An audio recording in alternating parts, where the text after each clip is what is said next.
كجورسدي وابا تاس ليغا ديلay sunta la siiyay idoo 9 bilood madamiirkii iyo dadnimadii lagu yaqiinay Soomaalida ayaa luntay mise Soomaalida cusub ee dhalatay burburka kadib ayaa geysata falalka noocan oo kala ah faquuqa iyo naceebkana wada Anshuur Shiraar waa aabaha 8 caruur ah 2 wiil iyo 6 gabar kuna nool xero loogu talagalay dadka soo barakacay ee ku taala duleedka Muqdisho waxa uu ka soo haajiray Somaliland gaar ahaan magaalada Burco ee gobolka Togdheer oo uu badi noloshiisa ku soo qaatay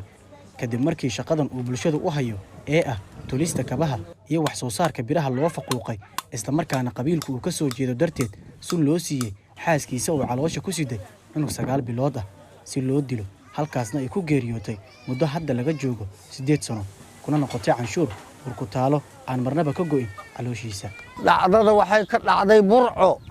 waa la wada Burco dhan waa wada ogtahay inta deganay sunal siinaqti idoo 9 bilood habeen ma ahana bil ay u dhineen xirka ugu dhineen sunal si aranta lagu fuqoq waa sancadan bas sancadan kabahan waa sameynaya birtan waa tumaya waxa lagu fuqoqay waa sancadaas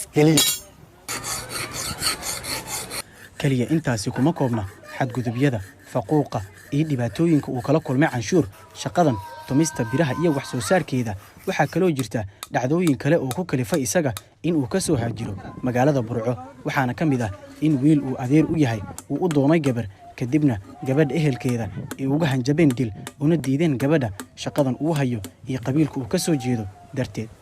wiil adeer aan u ahay oo walaalkay dhalay aan gabadh u doonay waxa liigu yiri gabar ma soo doonatay hadda wadkaada soo doonatay leeyahay haddii markaas naagtana liiga dilay anigana markaan wiilka aan gabadha u doonanayo leeyahay wadkaada soo doonatay inaan saas ku fakaway wiilka liiga dilo on adeerku ahay anigana lii dilo ama ka cabsadayba sidii daraadeed baan ugu soo guuray halkaas oo halka uu imid ku jooga hadda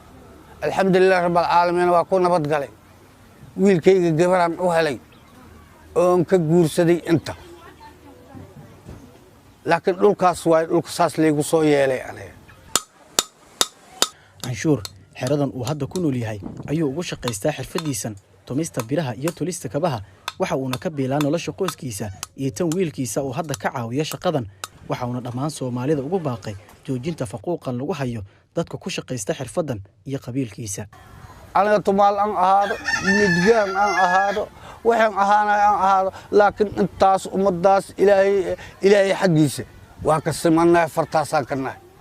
dadka waxaan jeclahay in ay faquuqaas ay ka waantoobaan waxa jira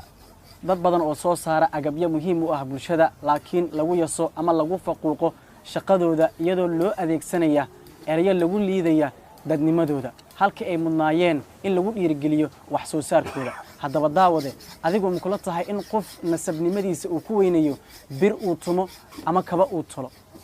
maxamed bulbul Universal TV Muqdisho